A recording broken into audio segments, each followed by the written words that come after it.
जय हिंद ऑफिसर्स। आज एनडीए का फेज सेकंड का जो पेपर सॉल्यूशन है उसमें केमिस्ट्री के पोर्शन को हम सॉल्व करेंगे। इस बार केमिस्ट्री के पोर्शन में ये मानिए कि इतिहास में पहली बार 19 क्वेश्चंस 20 क्वेश्चंस पहुंचे हैं और ये एक एनडीए में बहुत बड़ी अचीवमेंट है कि ये स्कोरिंग सब्जेक्ट केमिस्ट्री जो है वो इस बार इस पेपर में साबित हुआ है। सो अभी तो इस एनडीए के पेपर को हम सॉल्यूशन करेंगे 1 बाय 1 क्वेश्चंस को लेते हुए।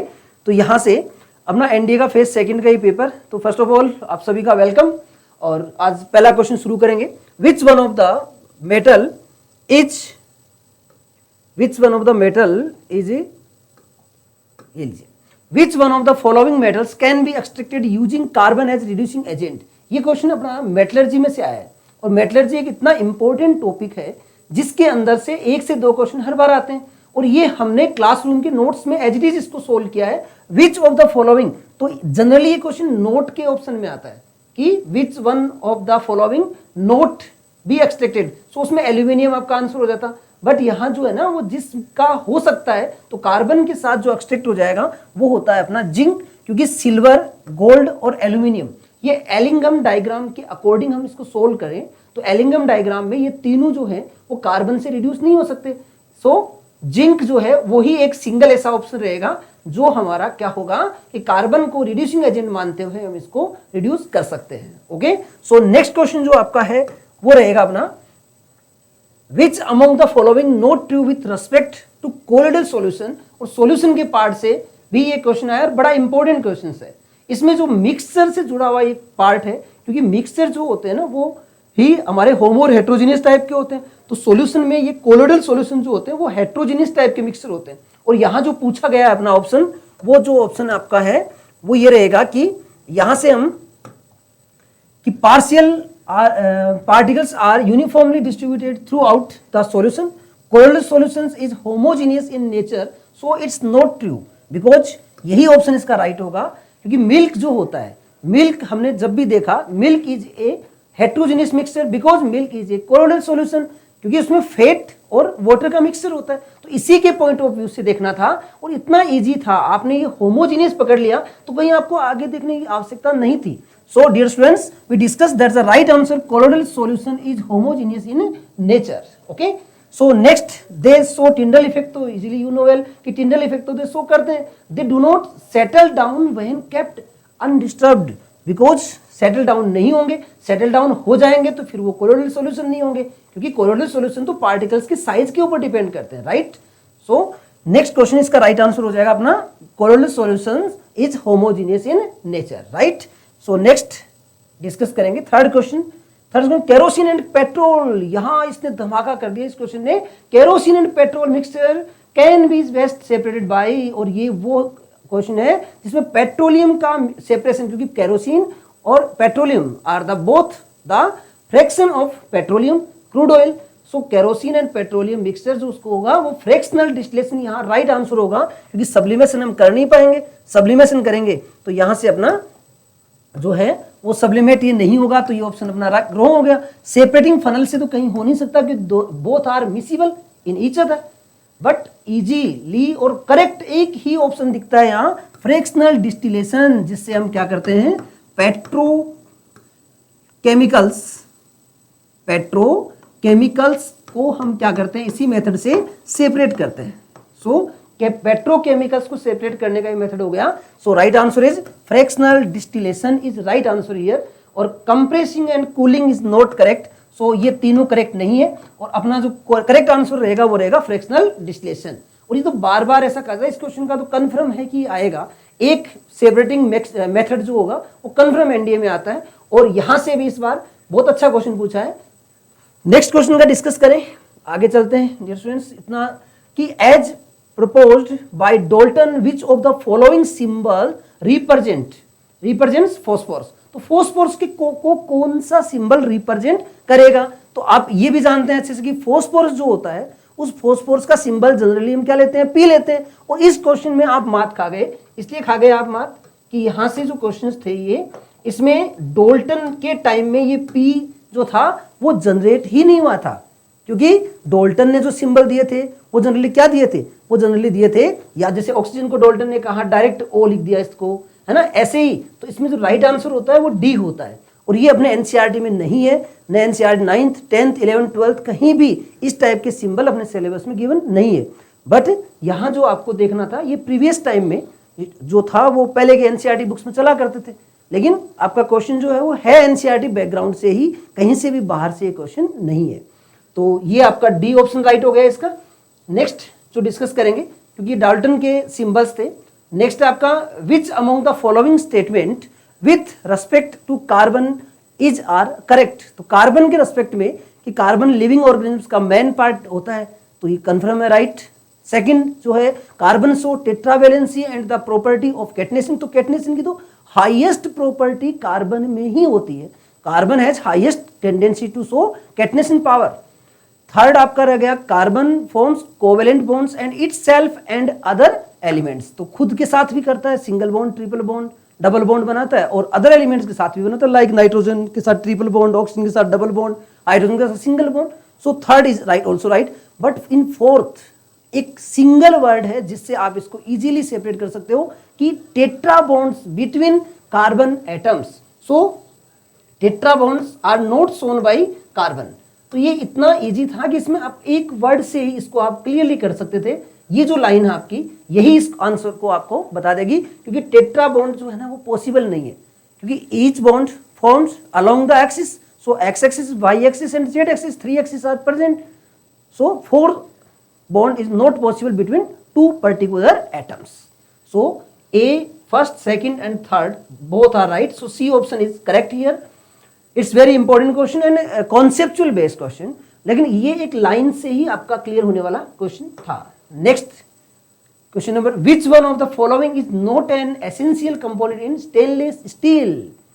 देखिए कितना इंपॉर्टेंट पार्ट है कि आयरन तो स्टील का मेन होता है, मोर देन 95% तो आयरन ही होता है। उसके बाद निकल, तो निकल और क्रोमियम दोनों ही हार्डनेस के लिए यूज करते हैं, क्योंकि जब भी हार्डनेस आप बढ़ाएंगे तो हार्डनेस कैसे बढ़ेगी, हार्डनेस को इंक्रीज करने के लिए we increase hardness of steel, we use nickel chromium, because chrome steel जो आपकी तिजोरी होती है, जो बैंक के लॉकर्स होते हैं, उनको यूज प्रिपरेशन में, फॉर्मेशन में हम क्रोमियम यूज करते हैं। निकल जो होता है वो एंटी रस्ट प्रॉपर्टी भी शो करता है। So tin is not essential here. तो डी ऑप्शन आपको जो दिख रहा है यहाँ से कि टिन जो आपका है वो यहाँ एसेंशियल नहीं है। So tin is not essential here. बाकी तो आयरन मेन कंपोनेंट है, you know well, main component क्या आपका आयरन। उसके बाद निकल भी यूज करते हैं, क्रोमियम तो हार्डनेस के लिए यूज करते हैं, हार्डनेस, ये दोनों ही क्या करते हैं, इसकी हार्डनेस को इंक्रीज करते हैं। Clear. So tin is not essential component in stainless steel. Easy. So it's very important. यहां से हम लास्ट में एनालाइज करेंगे कि कौन सा पार्ट जो था वो आपका मेन इंपॉर्टेंट ज्यादा रहा। तो आप देखेंगे कि रिएक्शन जो है उसमें से मेनली क्वेश्चंस अपने आए हैं। Match list first with list second and select the correct answering using the code given below the list. तो इसमें जो फर्स्ट है अपना वो है सेपरेशन ऑफ, ये भी एक क्वेश्चन कहां से आ गया, मिक्सचर से आ गया, सेपरेटिंग मेथड्स आ गए। तो एक सेपरेटिंग मेथड पहले आ गया, एक दूसरा ये आ गया। इसका मतलब इस बार मिक्सचर से 3 से 4 क्वेश्चन पिक किए हैं एनडीए के एग्जाम में। तो एक ही टॉपिक से 3 से 4 क्वेश्चन और कम से कम 5 क्वेश्चन आए हैं आपके पार्ट टाइप्स ऑफ रिएक्शन में से। तो कुछ 2 या 3 टॉपिक ऐसे थे जिनसे आपने अच्छे से स्टडी किया तो आपका पेपर वहीं से 90% सोल्व हो गया। इसका रहेगा आपका ए, क्या है आपका, separation of acetone and water from their mixture. तो इसके लिए अपने को पता है सीधा सीधा कि डिस्टिलेशन करते हैं इसके लिए। तो डिस्टिलेशन किसके लिए करेंगे, थर्ड के लिए। Separation of water and kerosene oil, that's very important कि वाटर एंड केरोसिन ऑयल को फनल से करेंगे सेपरेशन, तो बी हो गया यहाँ से। फिर अपना सी क्या, separation of cream from milk, तो ये हो गया सेंट्रीफिकेशन, तो यहाँ सी हो गया। और डी क्या है, separation of pigments from plant extract, ये वेरी इंपॉर्टेंट और लेटेस्ट टेक्नोलॉजी है। It's the latest technology of separation of mixtures, that's called chromatography. So D is here. Clear. So right option is here, C is right option here. C में आपको ये तीनों options मिल जाएंगे। सो सी यहाँ जो आपका है वो क्या हो जाएगा, जिसमें करेक्ट आंसर हो जाएगा सी, क्योंकि डी में फर्स्ट, तो डी के फर्स्ट के अकॉर्डिंग ही आप इसको आइडेंटिफाई कर सकते हैं कि डी में फर्स्ट। तो यहाँ जो है ना ये डी में फर्स्ट, उसके बाद सी में सेकंड, तो सी में क्या रह गया आपका सेकंड, तो सी में आपका हो गया सेंट्रीफ्यूगेशन। सेंट्रीफ्यूगेशन वो मेथड है जिसमें हम क्या करते हैं, जैसे एक रोटेट करते हैं, वॉशिंग मशीन है ना, उसी के ऊपर एक क्रीम सेपरेटिंग मशीन जो होती है, they are working on the principle of centrifugation, right. So C option is correct here. Next we discuss here, galvanization is a method of protecting from iron from rusting. तो common question है, हर बार आपको ये question जो होता है वो repeat किया जाता है और जनरली ये 2 से 3 बार एनडीए में रिपीट भी हुआ है. लेकिन यहां भी स्टूडेंट्स मिस्टेक क्या कर गए कि इसको गैल्वेनाइजेशन प्रोसेस को एंटी रस्टिंग का मेथड है, it's the method of anti rusting process galvanisation. यहां हम जिंक की लेयर, किसकी लेयर, जिंक की लेयर हम यूज करते हैं. नहीं तो गैलियम यूज होता है, नहीं आपका एल्यूमिनियम यूज होता है, नहीं चांदी यूज करते हैं. सिल्वर तो यूनोवेल की सिल्वर तो कहीं देखा नहीं होगा आपने. तो zinc is correct answer here. So C option is right here. Which one of the following alloy contains a non metals, तो नॉन मेटल्स किस में होगा, तो आपको पता है ब्रास जो होता है वो होता है copper plus zinc, no non metal present here. Bronze, copper plus SN, tin, दोनों ही मेटल हैं, both are metals. Amalgam, alloy of mercury, alloys of mercury with metals. तो यूनोवेल. अब देखिए ऑप्शन बचता है स्टील, और स्टील में क्या प्रेजेंट होता है, carbon present in steel, carbon present in steel. तो कार्बन कहां प्रेजेंट होगा, स्टील में कार्बन प्रेजेंट होता है. और कार्बन जो है वो जितना ज्यादा होगा उतनी हार्डनेस स्टील की बढ़ेगी, क्योंकि ये क्या बनाएगा, इंटरस्टिशियल कंपाउंड बना लेगा, और इंटरस्टिशियल कंपाउंड बना के हार्डनेस इंक्रीज हो जाएगी. तो कार्बन यूज करते हैं 0.15 to 0.2 तक यूज करते हैं इसको. तो एक स्टील ऐसा ऑप्शन है जिसके अंदर हम क्या यूज करते हैं, नॉन मेटल यूज करते हैं. बाकी सारे ऑप्शंस आपको दिख रहे थे. जनरली एक अलॉय जो है वो 3 से 4 अलॉय आपको गिवन है, तो steel is correct here. Buckminster Fuller, तो ये कार्बन का एलोट्रोप, ये माने चलो कि कन्फर्म एक क्वेश्चन कार्बन के एलोट्रोप में से हर बार आपको पुट होता है एनडीए के एग्जाम में. Buckminsterfullerene which looks like a football in an allotropic form of, तो किसकी एलोट्रोपिक फॉर्म है, बकमिनिस्टर फुलरिन और एक एलोट्रोप है कार्बन का, diamond, graphite and fullerene. So fullerene is right answer here. So carbon allotrope जो है आपका वो रहेगा करेक्ट ऑप्शन हियर सी. ये बकमिनिस्टर फुलर ने 1980 के अराउंड इसको डिस्कवर किया था और डिजाइन किया था. C60 या बकी बॉल इसे कहते हैं, फुटबॉल लाइक स्ट्रक्चर होती है इसकी, right. So carbon is right here. Next question we take, consider the following reaction. It's very important reaction because railway tracks जो होते हैं डियर स्टूडेंट्स, रेलवे ट्रैक को जोड़ने के लिए thermite reaction, that's called thermite reaction. This reaction is known as thermite reaction. इस reaction को हम कहेंगे थर्माइट रिएक्शन. तो ये एक इंपॉर्टेंट इसका एप्लीकेशन है. जब भी रेलवे लाइंस को जोड़ते हैं, पटरी को जोड़ते हैं, जॉइंट करते हैं, तो इसमें इस रिएक्शन को हम यूज करते हैं. तो this reaction is right, not correct here. ये ध्यान रखना होता है, कभी हम करेक्ट देख के सोच देते तो ए ऑप्शन राइट हो जाएगा. So it is an example of displacement reaction, right है. Fe ऑक्साइड राइट है. और आपका application to joining of railway tracks, it's very important. तो यहां से आपका करेक्ट ऑप्शन क्या हो जाएगा, it is highly endothermic, it's exothermic process. So dear students, it's a exothermic process. और यहां से एक्सोथर्मिक प्रोसेस है ये, और यहां आपको ऑप्शन में क्या दिया है, एंडोथर्मिक दिया है. तो ये एंडोथर्मिक तो है नहीं, it's not a endothermic process. So this option is correct here because in question put not correct. So B option is right here, it's a endothermic reaction. ये ऑप्शन राइट नहीं है. नेक्स्ट डिस्कस करेंगे question का, match list first with list second and select the correct answering. तो यहां से आपको list जो फर्स्ट है उसमें इलेक्ट्रोलाइसिस ऑफ वाटर गिवन, आपको इलेक्ट्रोलाइसिस ऑफ वाटर. तो इलेक्ट्रोलाइसिस ऑफ वाटर जहां गिवन है तो वहां हो गया आपका electrolysis of water. First option क्या है आपका, इलेक्ट्रोलाइसिस ऑफ वाटर. तो इलेक्ट्रोलाइसिस ऑफ वाटर तो आपका डीकंपोजिशन होता है, इसका ए रख दें यहाँ. इसके बाद बर्निंग ऑफ कोल, कंबशन है, बी हो गया. इसके बाद सी है iron nail immersed in copper sulphate, that the option is C and here option D. So right option is C here.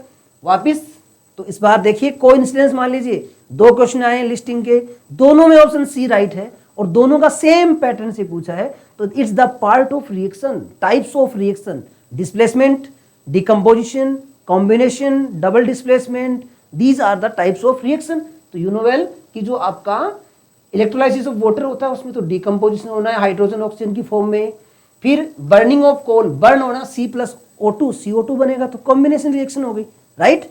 Iron nail immersed in copper sulphate solution, तो copper solution में जैसे ही immerse करेंगे copper उसके ऊपर deposit हो जाएगा, सो copper layer जो है वो आयरन नेल के ऊपर आयरन को कवर कर लेगी, right. So that's the important question and right option is here C. Next we discuss which one of the following process involve chemical reaction. ये एक मान सकते हैं कि as a lollipop type question मान लीजिए आप, एकदम से इजी क्वेश्चन है ये आपका, जो देखते ही आप इजीली सही कर देंगे, कहीं कोई दिक्कत नहीं है, it's very very easy question. वो केमिकल प्रोसेस, तो फिजिकल एंड केमिकल चेंजेस आपने पढ़े हैं तो उसमें कहीं आपको दिक्कत नहीं आएगी, क्योंकि these are physical change, it's the physical change, it's the physical change, it's the physical change, but it's the chemical change, it's the chemical change. So burning of magnesium ribbon in air. So here D option is correct. So here D option is correct. Clear? So dear students, यहाँ जो option अपना होगा वो obvious होगा burning of magnesium ribbon in air. Right? बाकी तो दिख रहे हैं डायरेक्ट आपको, है ना, evaporation of salt in water, dissolution of salt in water, storing of oxygen gas under pressure in gas cylinder. So these are the wrong answer. All are physical changes. Only one chemical change, burning of magnesium ribbon in air. Clear? So discuss करते हैं next question की ओर।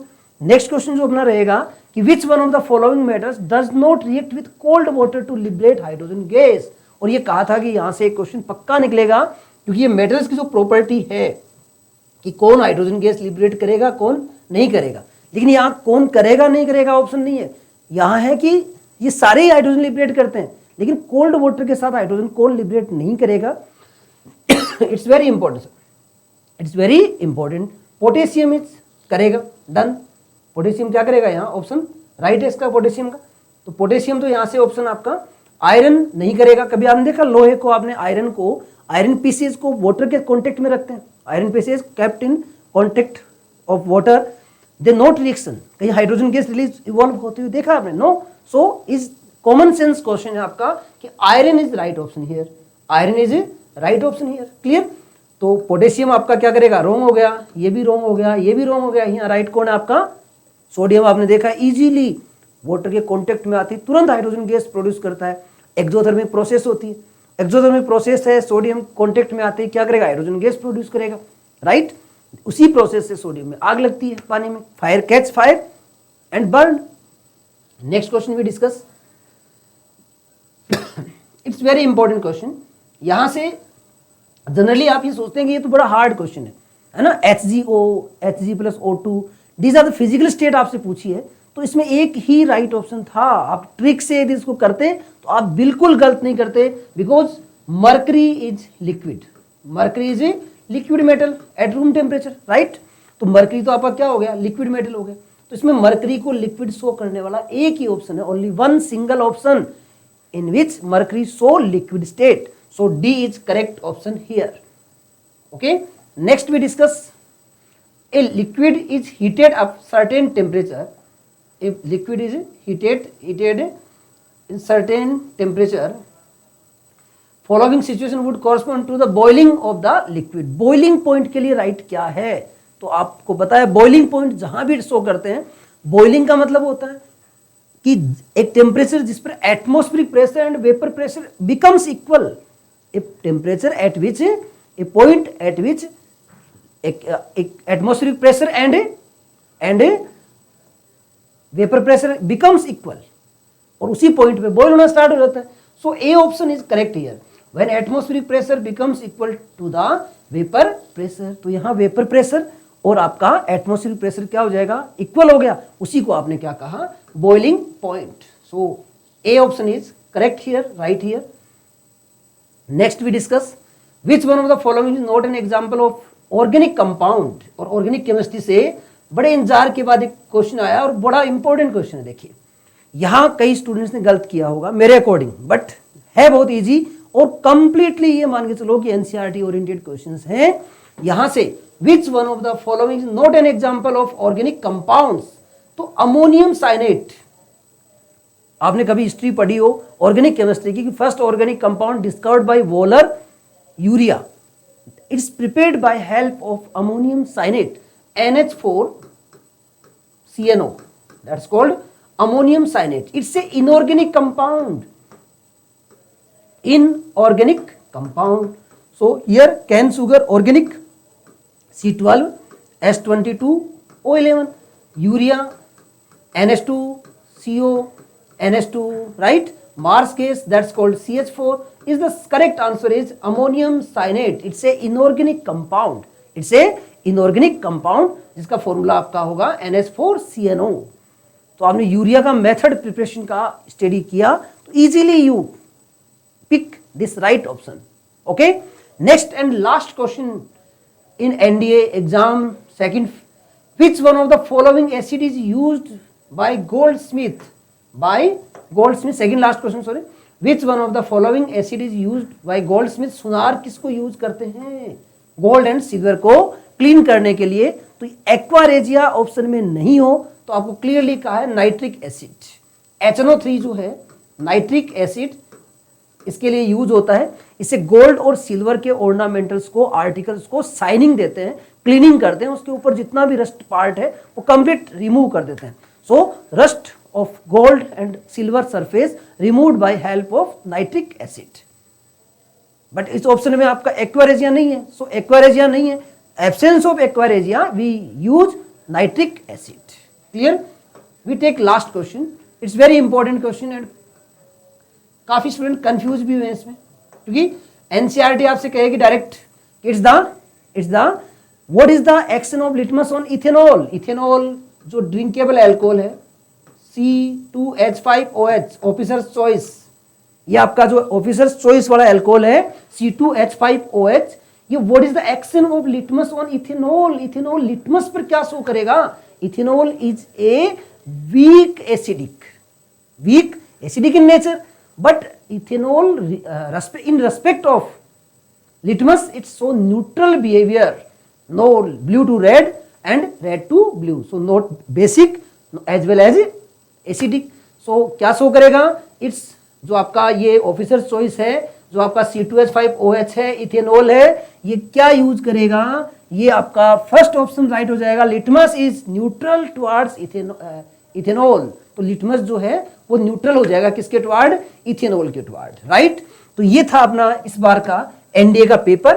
और जब भी आप discuss करें कि NDA का जो पेपर है अपना, इस पेपर में जो कंक्लूजन अपन निकालें तो मोस्टली 4 से 5 क्वेश्चंस आपके रिएक्शन, टाइप ऑफ रिएक्शन पे आए हैं. 2 से 3 क्वेश्चन जो आपके हैं वो आए हैं मिक्सचर से आए हैं, 2 से 3 क्वेश्चन एलॉय से आए हैं और 2 से 3 क्वेश्चन ऑर्गेनिक केमिस्ट्री से आए हैं. जो बड़े बड़े टॉपिक्स थे अपने, जो इंडस्ट्रियल केमिस्ट्री के टॉपिक्स थे, सीमेंट, ग्लास, जो आपका gun powder, soap, detergent, ink, इनमें से कहीं कोई कॉन्सेप्ट को टच नहीं किया. एटम का कोई पार्ट टच नहीं किया. बट एलिमेंट का एक ऐसा क्वेश्चन आपसे पुट हुआ जो प्रीवियस एनसीईआरटी में चला करता था, प्रेजेंट टाइम के एनसीईआरटी में नहीं है. इसका मतलब एनसीईआरटी को लाइन टू लाइन और प्रीवियस ईयर के एनसीईआरटी को भी फोकस करते हुए हमें पढ़ना पड़ेगा, तभी अपना रिजल्ट एनडीए का 100% ओरिएंटेड रह सकता है. अदरवाइज हम यदि शॉर्ट या जो न्यू एनसीईआरटीज हैं उन्हीं के बेसिस पे रहेंगे तो पॉसिबल कम हो पाता है कि हम 100% उसमें से कवर कर पाएं. पेपर जो था वो एवरेज से थोड़ा सा ऊपर पेपर था. यदि आप इस पेपर में 16 तक कवर कर लेते हैं तो अच्छी आपकी प्रिपरेशन रहेगी, बिकॉज 1-2 क्वेश्चंस तो आपके आउट ऑफ एनसीईआरटी थे जो प्रेजेंट एनसीईआरटी में नहीं है. सो डियर स्टूडेंट्स, थैंक्स